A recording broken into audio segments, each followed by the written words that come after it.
انہوں نے کہا کہ وہ تو فوت ہو گئی. آپ نے کہا مجھے کیوں نہیں بتایا؟ تو نعوذ باللہ آپ یہ کہنا چاہ رہے کہ نبی اسلام کوئی ایکٹنگ کر رہے تھے؟ نعوذ باللہ نہیں, ایسی بات نہیں. لوگ کہتے ہیں جی بعض اوقات پوچھنے کا ہر دفعہ یہ مقصد نہیں ہوتا کہ میں لا علم ہوں. مثلا خدا اس کے لیے کوئی کرائن ہاتھ میں کیا ہے جی, اس میں کرائن ہونے چاہیے نا. یہاں پہ کوئی کرائن نہیں ہے نا, اس میں کرائن نہیں ہے نا. اچھا اس پہ بھی آپ مجھ سے لے لیں. یہ سلونی والی بات کرتے ہیں, اس میں الفاظ ہیں جب تک میں ممبر پہ موجود ہوں تم مجھ سے جو پوچھو گے میں بتاؤں گا. ہمارا عقیدہ ہے کہ نبی الاسلام جتنی دیر ممبر پہ تھے اللہ تعالیٰ کی غیبی تائید تھی کہ اب آپ سے جو بھی سوال پوچھے گا ہم آپ کو اسی وقت اس کا جواب سکھائیں گے تاکہ آپ اپنی نبوت کو اسٹیبلش کریں. صرف ممبر پہ؟ جی ممبر پہ, اس لیے کہ نبی الاسلام نے کہا جب تک میں ممبر پہ موجود. اب آپ پوچھیں گے اس کی دلیل, جی دلیل اس کی ہے بخاری مسلم میں حدیث ہے. نبی الاسلام نے کہا جب میں معراج سے واپس آیا تو کافروں نے مجھ سے ایسے ایسے سوالات کیے کہ مجھے ان کے جواب نہیں آتے تھے. یہ الفاظ ہیں بخاری مسلم کے.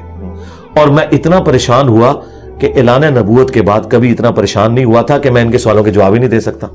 وہ کیا پوچھ رہے تھے؟ بتاؤ بیت المقدس کے کتنے دروازے ہیں, باہر کون سے کلر کا پینٹ ہوا ہے, کتنی سیڑھی ہیں. جو شخص ایک رات میں گیا ہے اور وہ بھی برزخی طور پہ, وہ اتنی ساری چیزوں کا حساب کیسے رکھ سکتا تھا؟ تو بخاری مسلم کے الفاظ ہے جب انہوں نے سوال کیے مجھے جواب نہیں آ رہے تھے, میں اتنا پریشان ہوا کہ مجھے جھوٹا کہیں گے. اللہ تعالیٰ نے اسی وقت بیت المقدس کو اٹھا کے میرے سامنے کر دیا. اللہ اکبر. وہ پوچھتے جاتے تھے میں بتاتا جاتا تھا. یہ وہ عقیدہ ہے ہمارا کہ جب اللہ چاہتا ہے نا اس وقت دکھایا جاتا ہے. ہر وقت ہر چیز کا علم. یہ اللہ چاہتا ہوں یعنی اس کی چاہت پہ مبنی ہے نا.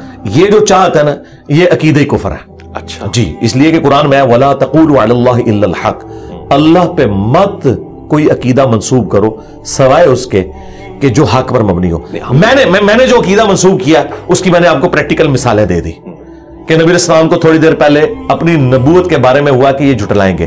اللہ نے یہ ساری مثالیں میں نے دی کہ اللہ تعالیٰ وقتی طور پہ وہ چیزیں دکھاتا تھا.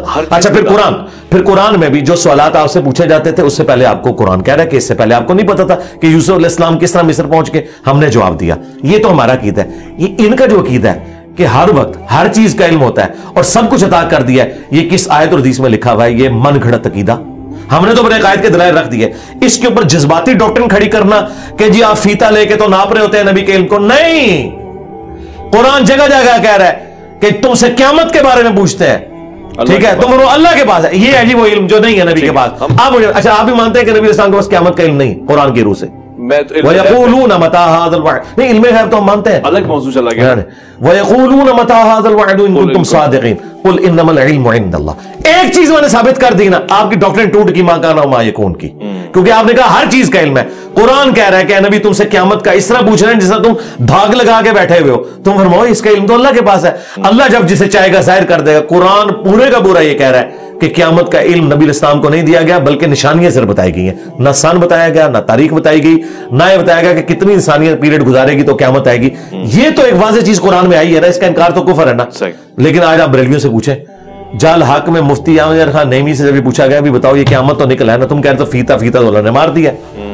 تو اس نے کہا کہ یہ رسول اللہ کی محبوبیت کا تقاضا ہے کہ مرنے سے پہلے اللہ تعالیٰ نے حضور کو قیامت کا بھی بتا دیا ہوگا خود سے. وَلَا تَقُولُوا عَلَى اللَّهِ إِلَّا الْحَقِّ, یہ کذاب اللہ کے اوپر جھوٹ باندھتے ہیں. ٹھیک واضح ہو گیا. آپ نے شہیدوں کا ذکر کیا اور ظاہر موت کا ہمارا موضوع ہے. شہادت اس سے جڑی ہوئی ہے, گویا زندگی سے زیادہ جڑی ہوئی ہے. قرآن بھی یہ کہتا ہے یہ زندہ ہے ان کو مردہ نہ کہو. اب یہ کون سا فیس ہے؟ یہ برزخ کا کوئی فیس ہے یا شہید کس طرح سے زندہ ہے, رزق کس طرح سے حاصل ہو رہا ہے؟ یہ ڈیفائن کرتے ہیں صحیح کلیئر معنوں میں, کیونکہ اس کو ہم مردہ تو نہیں کہہ سکتے. ہاں جی, یہ اس کو بھی پہلے کلیئر کر لیں. جو مردہ اسے مردہ کیوں نہیں کہا جائے گا؟ قرآن یہ نہیں کہنا چاہ رہا. اگر اس کا مطلب یہ ہے تو مجھے بتائیں صحیح بخاری میں 4 جگہ تفصیلی خطبہ ہے سیدنا ابو بکر کا, من کانا یعبد محمدن فإن محمدن قد مات. جو کوئی تم میں محمد کی عبادت کرتا تھا جان لے محمد مر گئے. تو حضرت ابو بکر صدیق نے تو کہا ہے کہ نبی الاسلام مر چکے ہیں, حضور شہید ہوئے. ایک ٹاپک لادہ ہو گیا, ادھر ہے نا, ادھر ہے.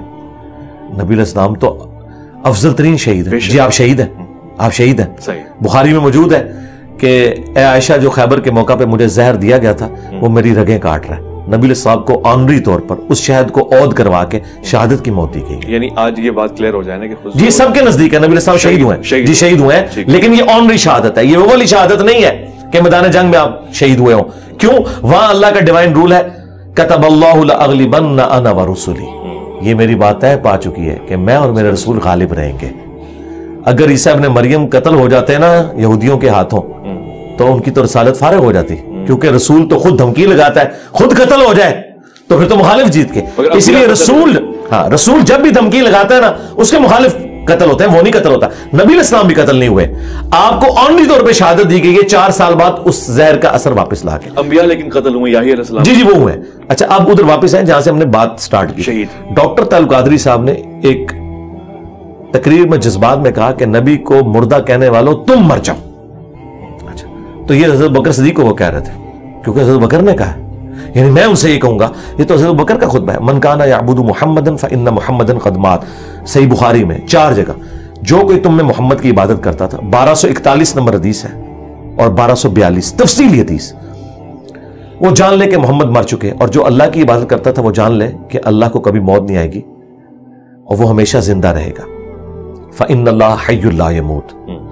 مجھے بتائیں صحابہ میں کوئی حضور کی عبادت کرتا تھا؟ کوئی بھی نہیں. تو یہ فرضی جملہ کیوں بولا حضرت ابوبکر نے؟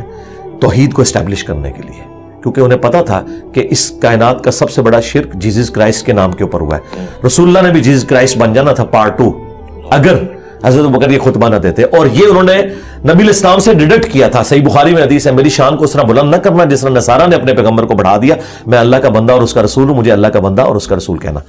اچھا اس کے بعد سیدنا ابوبکر نے آیت تلاوت کی, وما محمد الا رسول قد خلت من قبلہ الرسل افئن مات او قتل. محمد تو نہیں مگر ایک رسول, اگر وہ مر جائے یا قتل ہو جائے. اب پاکستانی کہتے ہیں جی وصال شریف فرما جائے یا شہید شریف ہو جائے, حالانکہ یہ دونوں عربی کے الفاظ اللہ نے تو نہیں یوز کیے. ٹھیک ہے. اچھا پھر کہا انک میت وانہم میتون, اے نبی تمہیں بھی مرنا ہے تمہارے مخالفین کو بھی مرنا ہے. میتون کے الفاظ ہیں. اور فإن محمدًا قد مات, یہ جو قرآن میں ہے نا کہ شہید کو مردہ نہ کہو, یہ ایک آنر ہے, عقیدے کی بات ہے, آنر کی بات ہے کہ انہیں مردہ نہ مراد یہ نہیں اللہ تعالیٰ کہہ رہا ہے کہ یہ زندہ ہے. اگر زندہ ہے تو پھکا لے لے, شہید کی بیوہ نکاح کیوں کرتی ہے, وہ تو پھر زنا کر رہی ہے. صحیح ہے, کلیئر ہو گیا. ہاں اچھا یہ آنر ہے. یہ آنر کیا ہے کہ وہ اللہ کے حضور زندہ ہے, اس میں الفاظ ہے وہ اللہ کے حضور زندہ ہے اور اسے رزق بھی دیا جاتا ہے, اور لیکن ساتھ آیا وَلَٰكِن لَا تَشْعُرُونَ, تمہیں شعور نہیں ہے. تو ان ظالموں نے کیا کیا, شعور کیا. انہوں کا شہید زندہ ہے, تو جب شہید زندہ ہے تو زندہ سے آپ مانگ سکتے ہیں, تو ہم اس لیے مانگتے ہیں شہیدوں سے. ہم کہتے ہیں کہ پہلے تو یہ بتاؤ کہ شہید کی بیوہ نے نکاح کیوں کیا ہے, وہ تو بدکاری کر رہی ہے. وہ کہتے ہیں نہیں وہ اور چیز ہے. تو یہ آنرری چیز ہے جی, آنر والی چیز ہے. اچھا نبی کی جو بیوہ سے نکاح نہیں ہوتا نا, اس کے پیچھے شہادت والا ایشو نہیں ہے, وہ اس لیے کہ وہ نبی کا پروٹوکول ہے. وہ پروٹوکول ہے کہ وہ امت کی ماں ہے. النبی اولی بالمؤمنین من انفسہم وازواجہ امہاتہم, وہاں پہ یہ والا معاملہ نہیں ہے. ورنہ اگر یہ والا معاملہ نہ ہوتا تو وہاں پہ بھی اجازت ہو جاتی. لیکن وہ اللہ تعالیٰ نے کہا سورہ احزاب میں کہ اللہ کے نزدیک یہ بہت بڑا گناہ ہے کہ تم رسول اللہ کی وفات کے بعد ان کی کسی بیوی کے ساتھ شادی کرو. یہ آنری طور پہ دنیا اور آخرت میں تمہاری نبی کی بیوی ہے. یہ ہے اصل میں چیز. تو یہ جو مردہ نہ کہو, یہ آنری طور پہ کہ اللہ کے حضور زندہ ہے, اور اس سے جہاد اور قتال کی ترغیب دلائی گئی. کہ یہ کافر کہتے تھے نا, جو سورہ آل عمران میں آیا نا کہ جب غزوہ احد کے موقع پر لوگ شہید ہوئے تو ان کا اگر ہمارے بھائی ہماری بات مان لیتے تو وہ شہید ہی نہ ہوتے, قتل ہی نہ ہوتے. تو اللہ تعالیٰ اگر تمہاری موت بھی لکھی ہوتی تم اپنی مقتل گاہوں کی طرف کھینچے چلے آتے. تو یہ بتایا گیا کہ جس چیز کے اوپر ترس کھا رہے ہو نا, اور بھائی انہوں تو ابدی زندگی حاصل کر لی ہے, آخرت کی زندگی میں زندہ ہے. یہ جھوٹ ہے جو یہ بول رہے ہوتے ہیں, یہ کہتے ہیں زندہ زندہ, جو بریلوی اور شیعہ کر رہے ہوتے ہیں زندہ زندہ. یہ بتایا کرو آخرت میں زندہ, دنیا سے بھائی جا چکے, دنیا سے اب ان کا کوئی تعلق نہیں ہے سوائے اس کے کہ ہمارا سلام ان تک پہنچتا. سبھی زندہ نہیں, آخرت میں مرا ہوا کون ہے؟ آخرت میں سب زندہ ہے, لیکن شہید اللہ کی جنتوں میں پروٹوکول کے ساتھ زندہ ہے, اور جو کافر ہے وہ اللہ کی جہنم میں. یہ فرق ہے. دونوں جگہوں پہ ان کو رزق مل رہا ہوگا, زندگی کی علامت ہے رزق. نہیں, رزق جو مل رہا ہے نا جی, اللہ نہ کرے اس طرح کا رزق کسی کو ملے جو جہنمیوں کو مل رہا ہے. ان کو تو قرآن میں آیا ہے کہ وہ زخموں کا دھون اور پیپ مل رہا ہے. اس رزق کو نہ کمپیئر کریں. رزق تو ہے نا, رزق آخرت کا ہے. آخرت کا آج قبر رسول آپ کھودیں, شہید کا پروٹوکول سرکار ایک منٹ, آج قبر رسول کھودیں, آپ کیا سمجھتے ہیں کہ نبی الاسلام وہاں پہ کھا پی رہے ہوں گے بیٹھ کے, یا اٹیچ بات ہوگا؟ میں نے ایسا نہیں کہا. ایسا نہیں ہوگا. آپ ویسے لیٹے ہوں گے جیسے لیٹے ہوئے تھے, وہ برزخ میں. ایسا بھی نہیں کہا, مجھے اس کا بھی اعتراض نہیں. اس کا تو ہمیں پتہ ہے نا کہ نبی الاسلام ویسے ہی ہیں, جو بخاری میں موجود ہے. آیات میں موسیٰ علیہ السلام نماز پڑھ رہے تھے قبر میں جی, وہ تو آج موسیٰ علیہ السلام میں کسی بھی پیغمبر کی قبر کھودیں وہ ویسے ہی ہوں گے. وہ برزخی معاملہ ہے, وہ تو وہاں پہ بیت المقدس میں بھی تھے, وہ برزخ کا معاملہ ہے. وہ آپ کے اس فریم آف ریفرنس کی چیز نہیں ہے. ٹھیک ہے, وہ صحیح مسلم میں حدیث ہے, وہ قائم یصلی فی قبری, وہ اپنی قبر میں نماز پڑھ رہے تھے, بالکل ٹھیک ہے. اس سے طے ہو گیا کہ قبر کے معاملات الگ ہیں, لیکن وہ اس دنیا کے ساتھ تعلق نہیں رکھتے کہ آپ اگر کسی کی قبر کھودیں تو آپ کسی کو نماز پڑھتے ہوئے آبزرو نہیں, یہ نبی علیہ السلام کو یہ آبزرو کرتے ہوئے دکھایا گیا. میرا قیاس ہوا نا, نہیں قیاس نہیں, یہ تو عقیدہ ہے ہمارا. ٹھیک ہے, یہ عقیدہ ہے. قبر کھود کے تو نہیں دیکھا گیا نا؟ نہیں, قبر کھود کے نہیں دیکھا, لیکن ایک تو ہوا نا صحیح بخاری میں حضرت عمر کا پاؤں نکلایا تھا 70 سال کے بعد, تو وہ لوگوں نے استغفار پڑھنی شروع کر دی. صحیح بخاری کے اندر موجود ہے یہ حدیث کہ نبی علیہ السلام کا پاؤں مبارک نکلا ہے. پھر عروہ ابن زبیر کو بلایا گیا, انہوں نے کہا حضرت عمر کا پاؤں ہے, پھر وہ پاؤں اندر کر کے تو دوبارہ سے قبر مرمت کی گئی. اب مجھے بتائیں, ایک زندہ بندے کا پاؤں ایسے باہر نکلا ہو اور وہاں جھمگٹا لگا ہو تو اپنا پاؤں نہیں سمیٹ لے گا. حضرت عمر نے اپنا پاؤں خود تو اندر کو نہیں کیا. اس طرح کی کوئی انبیاء کی بات کر رہے تھے. نہیں, میں آپ کو بتا رہا ہوں نا کہ ظاہر ہے کہ انبیاء کرام علیہ السلام کا جو پروٹوکول ہے, بعض اصحاب رسول کو, اللہ کے نیک بندوں کو, اہل البیت کو بھی حاصل ہے. میں آپ کو اس کی ایک مثال دے رہا ہوں کہ وہ ذہین ہے. انبیاء کا پروٹوکول سب سے الگ ہے. نہیں, وہ الگ ہے, نبی جڑا شے کوئی نہیں ہے, مجھے بالکل ٹھیک ہے, وہ اعلیٰ ترین درجہ ہے, ظاہر ہے. مجھے بتائیں, انبیاء جنت الفردوس میں جائیں گے نا, اور انبیاء کرام کے جو پیروکار ہیں سچے وہ بھی جنت الفردوس میں جائیں گے, تو آپ کیا کہیں گے, دونوں برابر ہو گئے؟ وہ علین میں بس جنت الفردوس تو ایک ہے نا, اس میں آگے درجہ آتا ہے. یہاں پہ بھی شہید بھی زندہ, انبیاء کرام بھی زندہ, صحابہ کرام اہل بیت بھی آخرت کی زندگی میں زندہ, لیکن ان کے پروٹوکولز کا فرق ہے. یہ آپ نے ذہن میں رکھنا. ہاں, اور مجھے یہ بتائیں, یہ بریلوی جو کہتے ہیں کہ وہ نہیں, میں یہ کلیئر کروں گا, یہ وہ کہتے ہیں کہ جی وہ 2 یہودی نبی علیہ السلام کی قبر کھود کے تو لاش نکالنے کی کوشش کر رہے تھے, خواب والی بات. جی خواب میں. تو نبی علیہ السلام کیا نور الدین زنگی کے محتاج ہیں اپنی جو ناش مبارک کی حفاظت کے لیے؟ اللہ تعالیٰ انا کفیناک المستہزئین ہے, تو وہ ادھر سے حفاظت کیوں کروائی گئی؟ بالکل جعلی واقعہ, اس کی کوئی سند نہیں ہے, جھوٹ ہے یہ. اچھا, بالکل ٹھیک ہو گیا. اچھا, موت کے سلسلے میں ایک بڑا دلچسپ سوال ہے, شہادت کے حوالے سے تو آپ نے بیان فرما دیا, فقہی سوال ہے اور اس پہ ذرا روشنی ہو جائے کیونکہ مختلف مکاتب فکر میں مختلف آراء ہیں. مرنے کے بعد یعنی میت کے لیے شوہر بیوی کا جو ازدواجی رشتہ ہے, یعنی اس کے لیے محرم ہونا کس طرح سے ثابت ہے نہیں ہے؟ مطلب وہ غسل دے سکتا ہے اپنی بیگم کو؟ جی کیوں نہیں دے گا. یہ حنفیوں نے ایک ڈھکوسلا کیا ہے کہ جی وہ نکاح ٹوٹ جاتا ہے, بیوی تو اپنے شوہر کو غسل دے سکتی ہے, وہ کہتے ہیں شوہر نہیں دے سکتا اگر اس کی بیوی مر جائے. وہ کہتے ہیں نکاح ٹوٹ گیا. بھائی نکاح کہاں سے ٹوٹ گیا؟ وہ آخری وقت میں جب مری ہے تو اسی کی بیوی ہے. نکاح یہ تو کوئی اور کر سکتا ہے, وہ تو اس کی بیوی کی حیثیت سے مری ہے. مجھے بتائیں, قرآن کہہ رہا ہے کہ میاں بیوی ایک دوسرے کا لباس ہے. ہاں, لباس کا اور میرے جسم کا کوئی پردہ نہیں ہے. سب سے سوٹیبل کوئی اگر پرسنالٹی ہے نا اپنی بیوی کو غسل دینے کے لیے تو مرد ہی ہے. اس سے زیادہ تو کوئی اس کا پردہ رکھنے والا ہی نہیں ہے. یہ انہوں نے ایک جذباتی چیزیں جو ہے مشہور کر دی ہوئی ہیں. اچھا, سیدہ فاطمہ کو غسل کس نے دیا ہے؟ حضرت علی کرم اللہ. ہاں, تو وہ شوہر نہیں تھے. اور یہ صحیح ہے جی, یہ مانتے ہیں, خود ہمیں بتا دیں, سندے چھوڑ دیں, سندوں کی بحثیں ہم سے کوئی نہ کرے. اب یہ تو وہ واقعات میں خود بیان کرتے تھے, یہ سندیں تو ہمارا مسئلہ ہوتی ہیں. المستدل للحاکم میں یہ حدیث موجود ہے, یہ چھوڑ دیں. یہ ہمیں سناتے تھے کہ جی حضرت فاطمہ کا وہ پردہ تھا کہ مولا علی نے خود غسل دیا, ان کے تو برنا جسم کو کسی عورت میں نہیں دیکھا. اور ظالموں, اس میں سے یہ رزلٹ نہیں نکلتا تھا کہ ان کے شوہر تھے تو نکاح ٹوٹ نہیں گیا تھا آپ کے بقول, تو یہ پھکا ہے. اور پھر حضرت ابوبکر صدیق رضی اللہ عنہ نے بھی اپنی بیوی کو غسل دیا ہوا ہے. ٹھیک ہے, تو یار یہ خدا کے لیے اللہ سے ڈر جائیں. یہ اس قسم کی جو باتیں مشہور کرتے ہیں, مطلب پتہ نہیں کہاں سے انہوں نے باتیں نکال دی ہیں. ہم تو ان باتوں کو بالکل درست نہیں سمجھتے. بیوی بھی اپنے شوہر کو دے سکتی ہے, شوہر بھی دونوں دوسرے کو دے سکتے ہیں. ٹھیک ہوگی. اچھا, یہ بہت سے لوگ پوچھتے ہیں جنت میں یہی بیویاں ملتی ہیں یا ہو رہے کچھ الگ فریم کی ہوتی ہیں, کیٹیگری الگ ہوتی ہے, یا پھر یہ کہ وہ جو کہا گیا غلام اور مخنث ان کی کوئی تعداد ہوتی ہے؟ دیکھیں, یہ وہ لوگ باتیں کر رہے ہیں جن کا جنت میں جانے کا کوئی پلان نہیں ہے. پلان نہیں. ہاں, اور نظر بھی آ رہا ہے کہ شاید یہ جنت میں جانے میں کامیاب بھی نہ ہو. اور جو بیچارے جنت کی فکر میں ہے نا, وہ اس طرح کے سوالات نہیں کرتے, وہ تیاری میں ہے. اور یہ میں آپ کو جو بتا رہا ہوں, یہ جملہ کسی کو شاید بھاری لگ رہا ہو, قرآن میں بھی لکھا ہے. اللہ تعالیٰ ہمارا ہے کہ جو لوگ آخرت پہ ایمان نہیں رکھتے وہ نبی سے بار بار پوچھتے ہیں قیامت کب آئے گی, سورہ شورا میں. اور جو قیامت پہ ایمان رکھتے ہیں وہ ڈرتے رہتے ہیں کہ یہ آ ہی نہ جائے. اللہ اکبر. ٹھیک ہے نا. تو ہمیں اس طرح کی باتوں سے نہ کوئی انٹرسٹ ہے کہ ہم ان کے اندر کوئی تفصیلات میں جائیں اور چسکے لیں. اس کے لیے آپ طارق جمیل صاحب سے رابطہ کریں. ہم آپ کو اجمالاً کہتے ہیں کہ جو قرآن میں آیا کہ جنت میں ہر وہ چیز ہے جس کی تم خواہش کرو گے. اچھا, ہاں, یہ کیٹاگوریکل ہے. ہر وہ چیز ہے جس کی تم خواہش کرو گے.